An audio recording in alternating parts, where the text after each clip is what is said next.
주님을 바꾸지 하늘이. 오늘도 주 앞에 함께 예배하는 여러분에게 하늘의 은혜와 평강으로 충만하기를 주의 이름으로 축복합니다.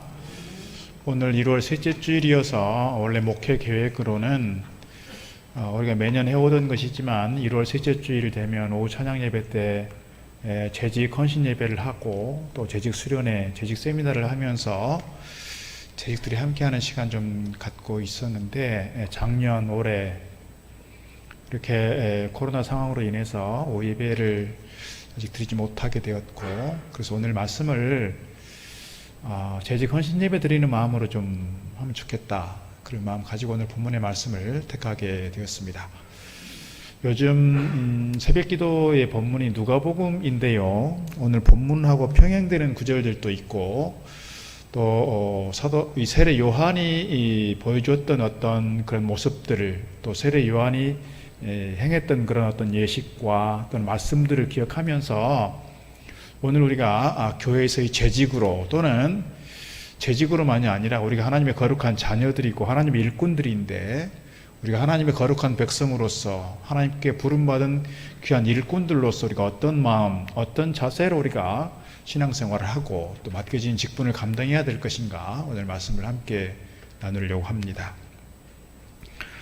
지금으로부터 28년 전에 40대 중반의 한 남자가 화장품 사업에 뛰어듭니다. 그리고 건강보조식품에 뛰어들게 됩니다. 회사를 창립합니다. 사람들이 아무도 그렇게에게 집중하지 않습니다. 40대 젊은 나이에 뭔가 큰일을 해보겠다고 회사를 창립을 했는데 아무도 돌아보지 않습니다. 이유는 벌써 그가 8번 실패를 경험했기 때문입니다. 이거 해서 말아먹고 저거 해서 말아먹고, 그러니까 사람들이 이제 그에 대해서 관심 갖지 않습니다. 신경을 쓰지 않습니다. 뭔가 해보겠다고 하지만 별로 관심을 두지 않고 그가 주목받지 못했습니다. 그런데 그가 8번 실패하는 과정에서 하나님 말씀 앞에 부딪힙니다. 사실 처음에 그가 신앙생활을 했던 사람도 아니었고 그의 아내가 이제 신앙생활을 하면서 이제 실패 과정 속에서 주님을 만나게 되고 말씀을 깨닫게 되는데, 그가 정말 가슴 깊이 새겼던 말씀은 마태복음 6장 33절입니다. 너희는 먼저 그의 나라와 그의 의를 구하라. 그리하면 이 모든 것을 너희에게 더하시겠다. 이 말씀 붙들고 말씀으로 다시 일어서고 또 일어섰습니다. 그리고 9번째이지만 다시금 도전을 해보는 겁니다. 처음부터 그는 마음속에 회사의 사원을 이렇게 정했습니다. 하나님을 기쁘시게, 사람을 기쁘게.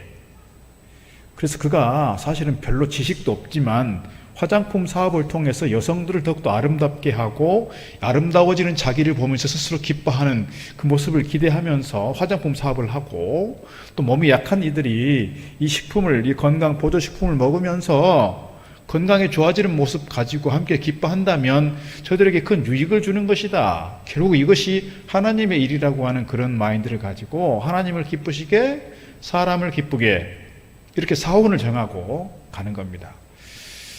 처음 회사를 설립했을 때부터 수익금의 일정 부분을 떼어서 선교사에게 동역합니다. 옥토 선교회를 만들어서 단독 선교사를 파송을 합니다. 그리고 예맥이라고 하는 선교 극단에 후원을 하고, 또 장학금을 이렇게 많이 지급을 하고, 또 요 근래에는 CCC와 함께 북한의 전염소 보내기 운동을 총책임지는 그런 역할들을 하고 있습니다. 그렇게 매일 아침마다 사업장에서 예배하고 출발하고요. 그리고 일주일에 한 번씩 월요일마다 기도회를 하면서 영적 에너지를 공급받습니다. 그렇게 믿음으로 다른 때와는 다르게 정말 믿음으로 내가 이것은 내 유익을 위해서 내 배를 채우기 위한 기업이 아니고 하나님을 기쁘시게 하는 기업, 하나님의 영광을 위해 드려지는 기업이 되겠다, 그런 마음을 가지고 출발했던 그 기업, 시작할 때 1억 가지고 출발했습니다. 1억 가지고 출발했는데요, IMF를 지나면서 어려웠지만 승승장구했습니다. 6년 만인 2000년에 1000억이 넘는 매출액을 기록을 합니다. 그리고 만 10년 만에 전국에 700여 개의 지사를 두게 되었고 3천억의 매출액을 달성합니다. 그리고 20년이 채 되지 않아서 전국에 10년 만에 700여 개, 그다음 20년이 되지 않아서 1000여 개의 지사를 두게 되는 놀라운 기업으로 성장하게 되었습니다. 그 기업이 알로에 마임입니다. 특정 기업을 말씀드려서 죄송하지만 이런 간증은 해도 되겠다 싶습니다. 지금 이름이 마임으로 바뀌었죠. 이 마임의 회장 유영섭 장로님이시고 부인 권사님이 홍혜실 권사님이십니다. 인천에 있는 주한장로교회에 섬기고 있습니다. 하나님께서 주신 기업이라고 믿고 이 기업의 사원을 하나님을 기쁘시게 사람을 기쁘게, 그래서 일반 기업은 어떻게든지 최대한 이윤을 많이 남기고 이윤을 통해서 내가 부자가 되겠다, 내가 많은 것을 얻어보겠다라고 하는 그런 어떤 일반적 개념이라면 이분은 전혀 방향이 다르고 목적이 다른 그런 기업 정신을 가지고 했다라는 거예요. 그래서 하나님께서 그에게 복을 주셨다, 그는 그렇게 고백하고 있는 겁니다. 오늘 우리가 살아가는 삶의 최고의 목표는 바로 여기에 있는 것이 아닌가 싶습니다. 우리가 세상 사람들과 구별된다고 하는 것은 성도라고 하는 것, 성도의 뜻은 구별된 사람이란 뜻인데, 우리가 세상의 사람들과 구별되었다라고 하는 것은 우리가 하나님의 거룩한 자녀요, 천국 백성이요, 또 우리가 주님을 따르는 제자라고 하는 그런 의미에서 오늘 우리의 인생의 목표가, 우리 인생의 최대 가치가 다른 데 있는 것이 아니라 하나님을 기쁘시게 여기에 있어야 되지 않겠느냐는 거예요. 우리가 하나님께서 맡겨주신 직분을 감당할 때에도 이런 어떤 신앙적 자세가 우리에게 필요하다, 그런 마음을 갖습니다. 예수님도 그렇고 사도 바울도 그렇습니다. 요한복음 8장 28절 29절 보면 예수님께서 이렇게 말씀을 하십니다. 요한복음 8장 28절에서 이에 예수께서 이르시되 너희가 인자를 든 후에 내가 그인 줄을 알고 또 내가 스스로 아무것도 하지 아니하고 오직 아버지께서 가르치신 대로 이런 것을 말하는 줄도 알리라. 그러면서 하시는 말씀이 나를 보내신 이가 나와 함께 하시도다. 나는 항상 그가 기뻐하시는 일을 행함으로, 나는 항상 그가 아버지께서 기뻐하시는 일을 행함으로 그가 나를 혼자 버려두지 않으셨다라고 고백하고 있습니다. 예수님께서 이 땅 가운데 오셔서 사역했던 모든 목표, 모든 그의 목적은 어디에 있느냐? 초점이 자기에게 있는 것이 아니라 아버지께 있었다는 것입니다. 그래서 그가 십자가를 앞에 두고 겟세마네 가셔서 아버지 할 수만 있거든 이 쓴 잔을 내게서 옮기시옵소서. 그러나 나의 뜻대로 마시고 아버지의 뜻대로 하옵소서. 그래서 아버지의 뜻을 쫓기 위해서 그가 고통의 길, 순환의 길, 고난의 길, 죽음의 길인 줄 뻔히 알지만 그 십자가의 길을 가시는 거예요. 무엇을 위해서? 아버지께 영광을 위해서, 아버지께서 기뻐하시는 일을 위해서. 사도 바울도 그렇습니다. 고린도후서 5장 9절에서 말씀합니다. 그런즉 우리는 몸으로 있든지 떠나든지 주를 기쁘시게 하는 자가 되기를 위해 힘쓴다 그랬습니다. 주를 기쁘시게 하는 자가 되기를 위해서 내가 몸으로 있든지, 다시 말하면 살아있든지 죽든지. 로마서 14장 8절도 그렇습니다. 우리가 살아도 주를 위하여 살고 죽어도 주를 위하여 죽나니 그러므로 사나 죽으나 우리가 다 주의 것이라 그랬습니다. 내가 오직 내 삶의 목표가 있다, 내 삶의 목적이 있다, 그것은 하나님께 영광이다, 그런 이야기입니다. 사도 바울은 복음을 전하는 것이 그래서 주님을 기쁘시하는 일이라고 믿었고, 그가 헐벗고 굶주리고 죽음의 고비를 수없이 넘기면서도 그는 이것이 하나님을 기쁘시게 하는 일이었고 이것이 주님을 기쁘시게 하는 일이라고 하는 그런 신앙적 고백과 결단을 가지고 그 죽음의 길을 가면서 끝까지 복음을 전했다는 것입니다. 주님을 기쁘시게 하는 일이라면 주님처럼 죽음도 각오하겠다 하는 것이 바울의 고백이었습니다. 세례 요한의 기쁨 또한 주님을 기쁘시게 하는 기쁨이었습니다. 오늘 말씀 속에서 그것을 얘기해 주고 있습니다. 29절 하반절에서 그런 고백합니다. 나는 이러한 기쁨으로 충만하였노라. 이러한 기쁨이 뭐냐? 오늘 그 기쁨에 대해서 말씀을 좀 드리려고 합니다. 세례 요한은 예수님에게 세례를 베풀었던 사람이었습니다. 예수님보다 형이었습니다. 예수님보다 앞서간 사람이었습니다. 많은 사람들이 세례 요한을 따랐습니다. 세례 요한이 외쳤습니다. 회개하라 천국이 가까웠느니라. 그러면서 회개에 합당한 열매를 맺으라. 그러니까 무리들이 이 세례 요한에게 묻습니다. 우리가 무엇을 하리이까? 군중들이 묻는 겁니다. 군인들도 와서 묻습니다. 우리가 무엇을 하리이까? 세리들도 와서 묻습니다. 우리가 무엇을 해야 됩니까? 그렇게 많은 사람들이 세례 요한에게 몰려와서 우리가 그럼 어떻게 살아야 됩니까? 라고 물으면서 회개하면서 세례를 받았습니다. 그랬는데요, 세례 요한이 예수님에게 세례를 주었는데 그 예수님도 다른 곳에 가서 세례 요한처럼 세례를 베풀고 있는 거예요. 그런데 문제는 뭐냐면 그렇게 많은 사람들이 세례 요한에게 왔었는데 세례 요한에게 왔던 그 사람들이 누구에게 갔다고요? 예수님에게 갔어요. 자기를 따르던 많은 제자들조차도 예수님에게 갔어요. 그런 상황 속에 나온 이야기가 오늘 본문이에요. 내가 이러한 기쁨으로 충만하였노라. 그의 기쁨이 무엇인가 우리가 좀 살펴보려고 합니다. 첫째로 드리고 싶은 말씀은요, 이 세례 요한의 기쁨은 시기가 또는 질투가 없는 마음에서 오는 기쁨이라 그랬습니다. 시기와 질투가 없는 마음이다. 앞서 말씀드린 것처럼 많은 사람들이 예수님에게 가버립니다. 22절, 그 후에 예수께서 제자들과 유대 땅으로 가서 거기 함께 유하시며 세례를 베푸셨다 그랬습니다. 세례 요한만 세례를 베푸는 것이 아니고 이제 예수님도 세례를 베푸시는 모습이 나옵니다.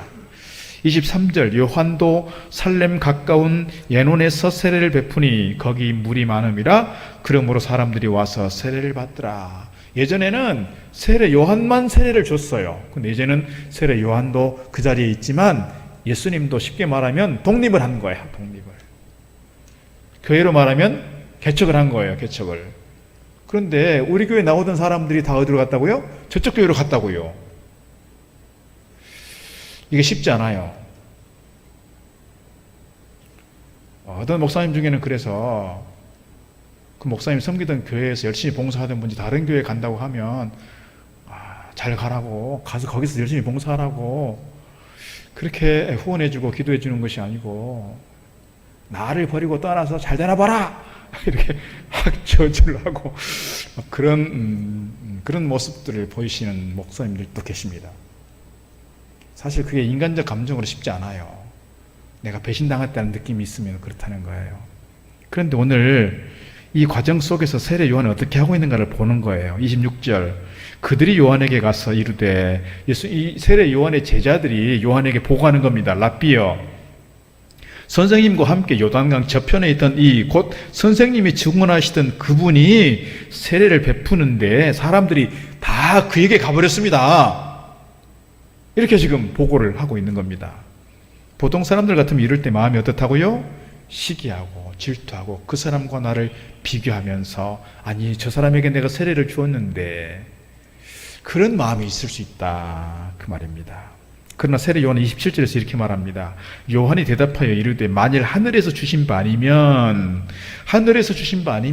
저분을 하늘에서 보내신 분이 아니면 그 말이에요. 다시 말씀드리면 저분은 하늘에서 온 분이다 이렇게 인정을 하고 있는 겁니다. 사람이 아무것도 받을 수 없느니라 내가 말한 바 나는 그리스도가 아니요 그의 앞에 보내심을 받은 자라고 한 것을 증언할 자는 너희니라. 내가 그리스도가 아니고 내가 메시아가 아니라는 것을 너희들이 잘 알지 않느냐. 그러면 너희들도 저들과 함께 비교하지 마라, 시기하지 마라, 질투하지 마라 이런 얘기입니다. 질투하지 마라. 여러분, 관계 속에서 시기가 어떤 결과를 가져오는지 잠언에서 이렇게 말씀하고 있습니다. 잠언 14장 30절, 평온한 마음은 육신의 생명이나 시기는 뼈를 썩게 한다 그랬습니다. 시기, 질투, 우리의 관계만 깨뜨리는 것이 아니라 그 사람의 속사람을, 그 사람의 뼈를 상하게 하고 뼈를 썩게 하는 것이 뭐냐? 시기라는 거예요. 질투라는 거예요. 질투가 그만큼 우리 사이를 힘들게 하고 우리 사이만 힘들게 한 것이 아니라 나를 병들게 한다 그 말입니다. 비교하는 것이 그렇습니다. 비교하는 것. 여러분, 교회에서 똑같이 열심히 봉사했고 열심히 섬겼습니다. 근데 항존직 선거를 하니까 누구는 장로가 되고 누구는 안 됐습니다. 장로가 된 사람은 기분이 좋겠지만 장로가 안 된 사람은 어떨까요? 마음이. 아니 똑같이 교회도 똑같이 나왔고 똑같이 봉사했는데 아니 누구는 장로가 되고 누구는 안 되고 그럼 나는 뭐야? 저 친구는 장로가 되는데 그럼 나는 뭐야? 라고 생각한다면, 그런 마음이 든다면 오늘 본문에서 나오는 이 세례 요한의 마음을 잘 헤아릴 필요가 있다는 거예요. 아니 재직 편성되는 거 보니까, 봉사자 임명할 때 보니까, 아니 저 권사는 이렇게 편하고 좋은데 사람들에게 잘 알려지는 그런 자리를 주고 나는 왜 이렇게 3D 업종을 주는 거야? 힘들고 사람들이 알아주지도 않고 나는 뭐야? 이런 마음이 혹 든다면 오늘 세례 요한을 좀 잘 들여다보면 좋겠습니다. 세례 요한의 마음을.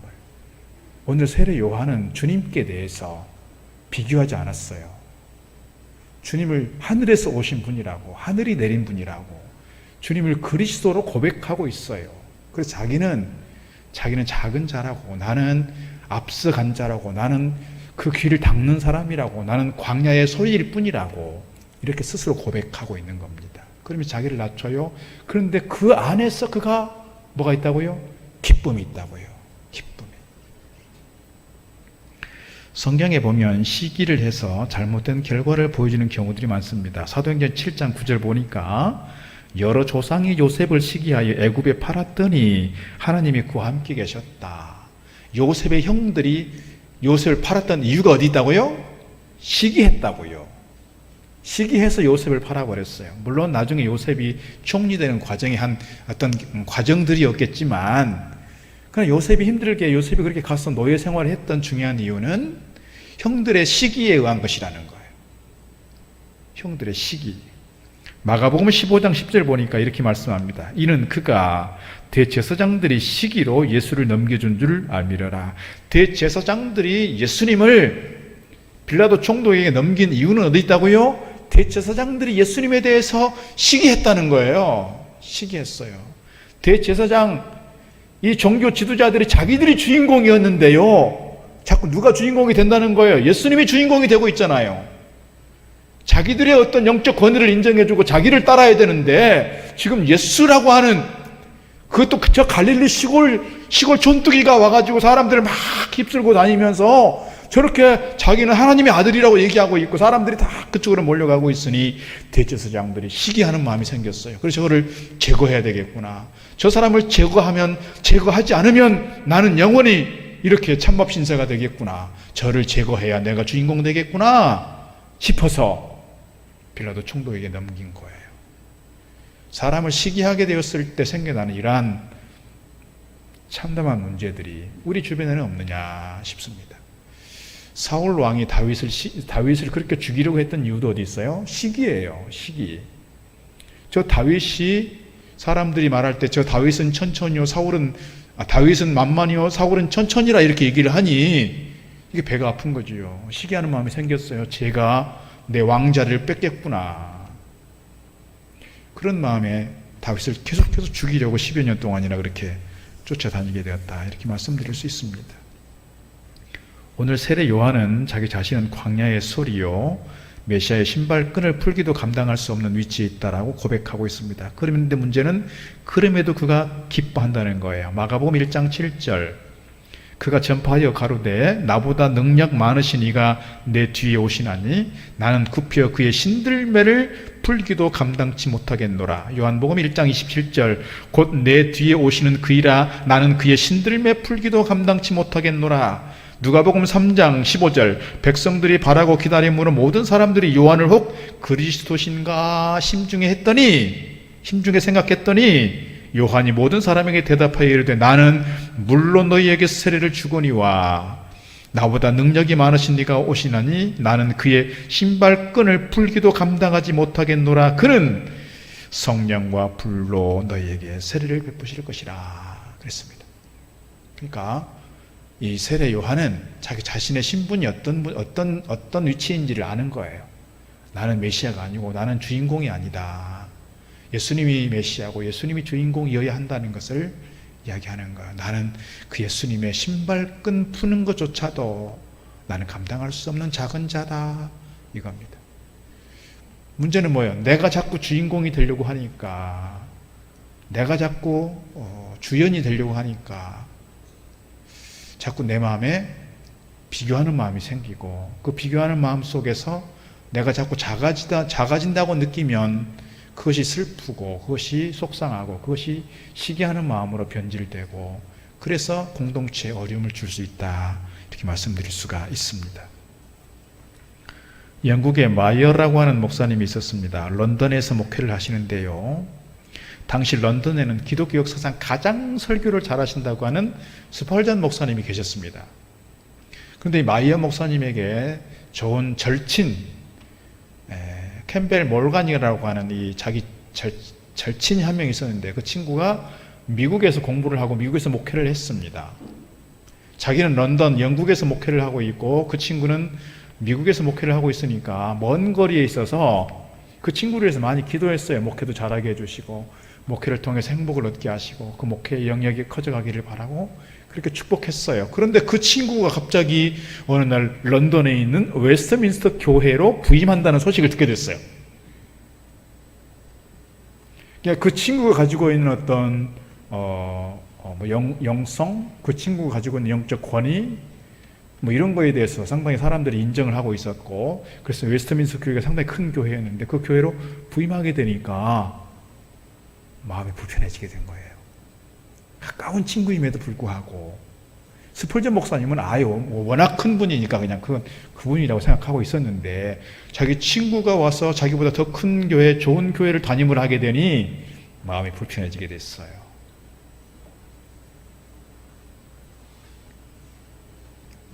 그 목사님이 이런 고백을 했습니다. 몰간 목사님이 미국에 있을 때에는 기도하기가 좋았는데 서로 같은 도시에서 일하게 되니까 그를 위해서 기도하지 않게 되었다는 거예요. 나는 스펄전 목사님처럼 설교의 인기를 얻지 못하고 몰간 목사님처럼 권위 있는 목회를 하지도 못하는구나 하는 열등감이 너무 가책이 되어서, 하나님, 제 마음에 이 시기와 질투를 없애주십시오 라고 기도했습니다. 그러나 그 시기심이 없어지지가 않았습니다. 그러던 어느 날 말씀 가운데 그가 기도하다가 하나님의 음성을 듣습니다. 이렇게 음성을 듣습니다. 너의 기도를 바꾸어라. 질투를 없애달라고 기도하지 말고 오히려 그들을 위해서 축복하는 기도를 하라 그랬어요. 그 메시지를 듣고 나서 마음이 바뀌었어요. 내가 내 안에 일어나는 시기하는 마음, 질투하는 마음이 없애달라고 그렇게 기도했는데 기도가 바뀌어지는 거예요. 저 사람들 때문에 내가 당하는 열등감, 내가 가지고 있는 어떤 컴플렉스, 이것 때문에 내가 좀 속상했는데 이제는 저들이 잘 되기를 위해서 기도해야 되겠구나. 그렇게 이제 기도가 바뀌게 됐어요. 그렇게 시작하게 되니까 자기의 마음이 편안해졌다는 거예요. 편안해졌어요. 늘 이렇게 조금 섭섭한 마음, 좀 불편한 마음, 안정되지 못한 마음이 있었는데 기도가 바뀌니까 그의 마음이 달라졌어요. 마음이 편안해졌어요. 목회가 편안해졌어요. 어느 날 주일 예배에서 마이어 목사님 이런 기도를 했습니다. 주일 예배 때 이렇게 기도했다는 거예요. 하나님, 몰간 목사님의 교회를 축복해 주셔서 사람들이 가득 메워지게 해 주십시오. 그래서 들어갈 자리가 없거든 그 남은 성도들이 우리 교회로 오게 해 주십시오. 이렇게 기도했다는 거예요. 근데 그때부터 정말 이 세 분이 아까 말씀드렸던 어떻게 보면 서로 경쟁 상대였던 분들인데, 이 스펄전 목사님과 마이어 목사님 그리고 몰간 목사님이 같이 절친이 되었고 정말 팀 목회를 하듯이 영국 런던에서, 영국 사회에서 좋은 영향력을 끼치는 좋은 목회자들로 서게 되었다는 거예요. 시기하는 마음, 여러분 시기하는 마음이 생기면, 내가 누구 때문에 좀 시기하는 마음이 생겨, 내가 좀 작아 보여, 내가 좀 존재감이 없어 보여, 그런 마음이 든다면 오늘 이 마이어 목사님처럼 축복하시면 좋겠어요. 하나님, 저분에게 은혜를 주시고 저를 더 강건케 하시고 저를 통해서 하나님의 능력이 나타나고 저를 통해서 큰 하나님의 은혜가 충만케 하옵소서. 저분이 잘 돼서 나도 더 잘 되게 해주십시오. 이렇게 기도하시면 더 좋을 것 같아요. 하나님, 제 마음에 일어나는 이 시기심, 질투심 없애게 해주시 마시고 없애게 해달라고 기도하는 것이 아니라 오히려 저를 위해서 축복한다면 내 마음이 좀 달라질 것이라 저는 그렇게 믿습니다. 오늘 세례 요한이 그런 마음으로 주님을 보게 되었고, 그런 마음 속에서 세례 요한의 마음이 불편한 마음이 아니라 어떻게 해요? 그럼에도 그는 기뻐했다. 기쁨이 그냥 기쁨이 아니고 충만한 기쁨을 얘기하고 있습니다. 오늘 우리 가운데 주님을 섬기는 사역 속에서 혹시 시기하는 마음, 질투하는 마음, 비교하는 마음이 있다면 이것을 내려놓고 오히려 축복하는 마음으로, 축복하는 기도로서 우리의 마음을 평안하게 하고 기쁨으로 채워지는 저와 여러분 되기를 주 이름으로 축복합니다. 두 번째, 오늘 세례 요한의 기쁨은 함께하는 기쁨입니다. 함께하는 기쁨. 29절에서 이렇게 말합니다. 신부를 취하는 자는 신랑이나 서서 신랑의 음성을 듣는 친구가 크게 기뻐하나니 나는 이러한 기쁨으로 충만하였노라. 지금 세례 요한은 예수님을 누구로 묘사하고 있냐면 신랑으로 묘사를 하고 있어요. 결혼식의 주인공은 누구예요? 신부를 취하는 신랑이에요. 신랑이 주인공이에요. 그래서 신랑이 크게 기뻐할 거예요. 그런데 오늘 세례 요한은 자기 자신을 신랑의 친구로, 신랑의 벗으로 그렇게 소개를 하면서 신랑도 기뻐하지만 신랑의 친구인 나도 기쁘다 이거예요. 나도. 누가 주인공인데? 신랑이 주인공이 돼. 신랑이 주인공이면 자기는 뭐예요? 조연이란 얘기예요. 엑스트라란 얘기예요. 주연이 아니에요. 그럼에도 불구하고 나는 그것으로 인해서 참 기쁘다 이거예요. 참 기쁘다. 아내 되신 분들이 가끔씩 하는 이야기는 그것입니다. 아내 되신 분들이 집안의 주인공, 집안의 가장은 우리의 전통적인 문화가 가부장적 그런 가정 문화다 보니 늘 남편이 대표고 남편이 주인공이에요. 아내는 늘 뒷전인 것 같아요. 나는 그냥 살림만 하고 그냥 나는 요즘에 뭐 문화가 많이 바뀌긴 했지만 그래서 늘 남편 하다 보니 자기는 2인자가 된 것 같고 자기는 뒷전인 것 같고 자기는 그래서 늘 피해의식 속에 살게 되고 그러다 보니 행복하지 않아요. 중년을 지나고 노년에 가까워지면서 많은 분들이 그래서 허탈해하고 허무감 가운데 있게 됩니다. 오늘 그럼에도 불구하고 우리가 처해 있는 상황 속에서 오늘 세례 요한의 이 마음을 좀 우리가 가지면 좋겠어요. 내가 함께하고 있다. 내가 가족과 함께하고 있다. 누가 교회 안에서 우리가 섬기고 봉사하고 제 직분을 감당하면서 내가 누구와 함께하고 있다. 내가 주님과 함께하고 있다. 오늘 세례 요한은 누구와 함께한다는 거예요? 내가 비록 주인공이 아니고 주님이 주인공이시지만 신랑 대신 주님 곁에 서 있는 나도 행복하다. 나도 기쁘다. 나도 감사하다 이거예요. 교회에서 여러 직분들을 가지고 있습니다. 재직회를 이렇게 구성하다 보면 또 재직회만이 아니라 여러 봉사 어떤 기관들을 보면 사람들 눈에 잘 띄는 그런 기관이 있는가 하면 그런 봉사 부서가 있는가 하면 눈에 잘 띄지 않아요. 소위 말하는 교회에도 3D 업종이 있다고 그러잖아요. 뭐 교사, 주방봉사, 주차 안내. 이게 3D 업종이에요. 교회 내에서. 사람들 눈에 잘 안 띄어요. 그러나 그럼에도 불구하고 나에게 주어진 이 사역의 현장에서 최선을 다할 때 나는 누구와 함께 한다는 거예요? 나는 주님과 함께 한다는 거예요. 주님과 함께 한다. 그런 마음으로 우리가 섬길 때 우리 안에 기쁨이 있고 우리 안에 감사가 있게 되는 줄 믿습니다. 이사야 66장에서 이렇게 말씀하고 있습니다. 예루살렘을 사랑하는 자들이여 다 그 성읍과 함께 기뻐하라. 다 그 성읍과 함께 즐거워하라. 그 성을 위하여 슬퍼하는 자들이여 다 그 성의 기쁨으로 말미암아 그 성과 함께 기뻐하라. 함께하는 기쁨. 누구와 함께하는? 주님과 함께하는 기쁨. 이 기쁨이 여러분 가운데 가득하기를 주의 이름으로 축복합니다. 어제 그제 우리 교회에서 8년 동안 부목사로 섬기셨던 김규선 목사님 담임 목회를 지금 하고 있는데 경상북도 청송에서도 약 30분 정도를 차를 타고 들어가야 되는 아주 시골입니다. 주변이 온통 사과밭입니다. 청송하면 떠오르는 게 뭐죠? 청송 교도소잖아요. 그 교도소 있는 그 동네. 여기서 한 5시간 정도 걸리는 거리였습니다. 근데 이제 우리 장로님 2분하고 안수 집사님들, 우리 서리 집사님들 여러분 저까지 포함해서 6명 다녀왔는데 그 먼 곳까지 시간을 내고 가서 또 이렇게 자기 기술을 가지고 자기 은사를 가지고 열심히 봉사하고 이따 사진 잠깐 보겠지만 열심히 봉사했어요. 이른 아침에 갔다가 어제 밤 10시 다 돼서 올라왔습니다. 이렇게 시간을 내고 에너지를 내고 힘을 내는 것은 우리 교우인들이 그만큼 김기수 목사님을 사랑하는 마음도 있다. 저는 그렇게 보고 이분들의 그 사랑과 헌신의 마음들을 제가 보면서 참 감사했어요. 물론 지난번에 박문기 목사님 교회 제가 따라가지 못했지만 이것이 어찌 보면 사람들이 많이 알아주는 건 아니잖아요. 뭐 사람들이 누가 뭐 물론 사진을 보여주니까 조금 이제 알긴 하겠지만 누구에게 뭐 나 알아달라고 하는 게 아니잖아요. 이 일이 하나님께서 나에게 맡기신 일이고 하나님 기뻐하시는 일이라면 제가 기꺼이 섬기겠습니다. 시간만 내는 것이 아니라 힘을 내야 됐고 또 호주머니를 털어야 됐고 그런 일들이 생기는 겁니다. 또 이곳에 직접 가지는 못하지만 제가 떡을 드리겠습니다. 봉투를 드리겠습니다. 이렇게 해서 점심값이라도 하세요 하고 봉투를 내미는 분들이 있어요. 그런 분들의 이름은 제가 말씀을 안 드리겠습니다. 어떤 마음이에요? 함께 하고자 하는 마음이에요. 내가 직접 가지는 못해. 또 기술은 없어. 시간이 어려워. 그러나 내가 뭐 많은 것은 아니지만 이렇게라도 좀 돕고 싶고 함께 하고 싶은 마음. 이것이 결국 누구와 함께 하는 거다? 주님과 함께 하는 거라는 거예요.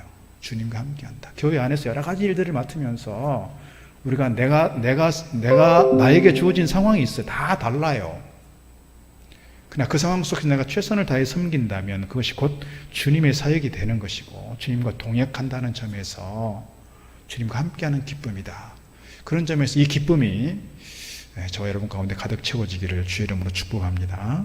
세 번째 중요한 세례 요한의 기쁨은 겸손에서 오는 기쁨입니다. 30절 이렇게 기록하고 있습니다. 그는 흥하여야 하겠고 나는 쇠하여야 하리라. 그는 흥하여야 하겠고 예수님은 그리스도로서 메시아로서 그는 흥하여야 하겠고 나는 쇠하여야 하리라. 여러분 이게 쉬울까요? 이제 시대는 그의 시대가 됐지 나는 물러가는 세대야. 나는 쇠하여진 시대야. 이 쇠하여지는 기쁨이라고 하는 것을 세상의 사람들이 어찌 이것을 쉽게 얘기할 수 있겠어요? 쉽게 얘기하기 어려울 거예요. 여러분 지금 대선을 막 치러가고 있습니다. 각 당에서 당내 경선을 했어요. 경선을 했으면 그 경선 과정을 통해서 치열하게 막 했어요. 뭐 이렇게 주로 메이저 두 당이 있는데 그러면서 양쪽에 후보가 결정이 됐어요. 대선 후보가 결정이 됐어요. 그러면 그 당에 속한 사람이라면 당내 경선을 그렇게 치열하게 했음에도 그 후보를 중심으로 해서 원팀이 되고 그 후보를 중심으로 해서 마음이 모아지고 하나가 된다면 얼마나 좋았을까요? 그런데 그게 안 되는 분들이 있더라고요, 보니까. 그 후보의 입장에서 얼마나 안타깝겠어요. 후보 입장에서. 아, 지금 시대는 나의 시대가 아니고 이 사람의 시대야. 라고 인정해주고 존중해주고 그와 함께 마음을 모았다면 아마도 더 결과는 달라졌을지 몰라요. 지금 대선판이.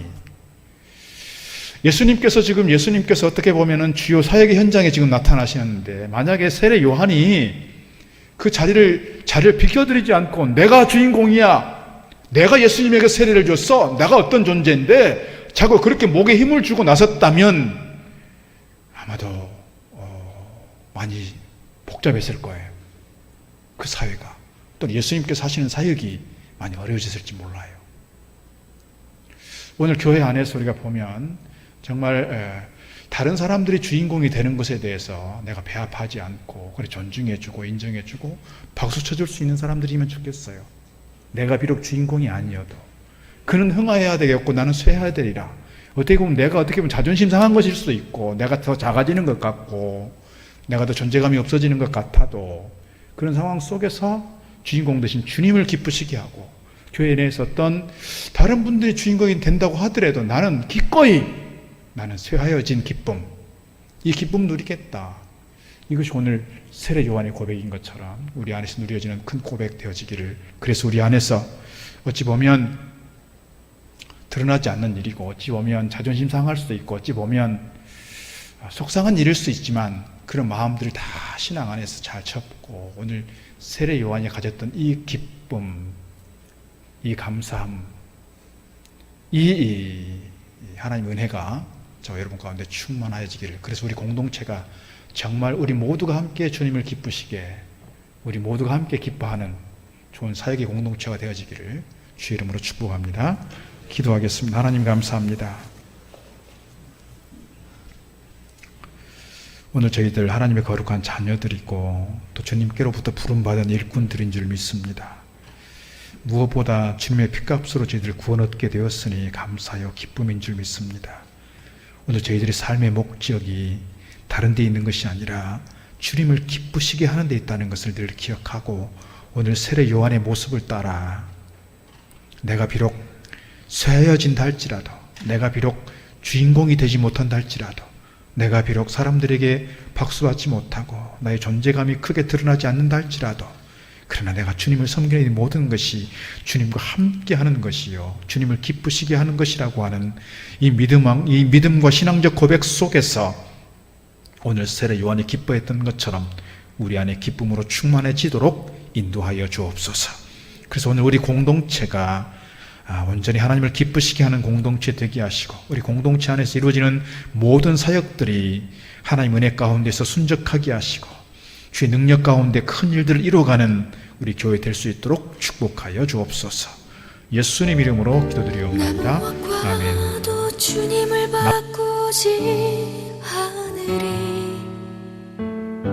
다른 어떤 은혜 구하지 않으리. 오직 주님